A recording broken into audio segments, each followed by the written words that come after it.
காலை வணக்கம். தினம் ஒரு திருக்குறள். அதிகாரம் 46 சிற்றினம் சேராமை.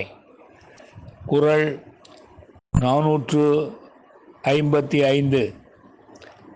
மனந்தூய்மை செய்வினை தூய்மை இரண்டும் இனந்தூய்மை தூவா வரும்.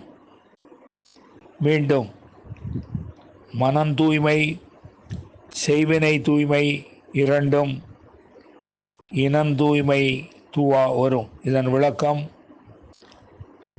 மனத்தின் தூய்மை, செய்யும் செயலின் தூய்மை ஆகிய இவ்விரண்டும் சேர்ந்த இனத்தின் தூய்மையை பொறுத்தே அமையும் என்பதை அறிந்து கொள்க. மீண்டும், மனத்தின் தூய்மை, செய்யும் செயலின் தூய்மை ஆகிய இவ்விரண்டும் சேர்ந்த இனத்தின் தூய்மையை பொறுத்தே அமையும் என்பதை அறிந்து கொள்க. நன்றி, வணக்கம் கூறி உங்களிடமிருந்து விடைபெறுவது தேரெழுந்தூர் கோசகன் என்கிற டிவி நாராயணன், சென்னை.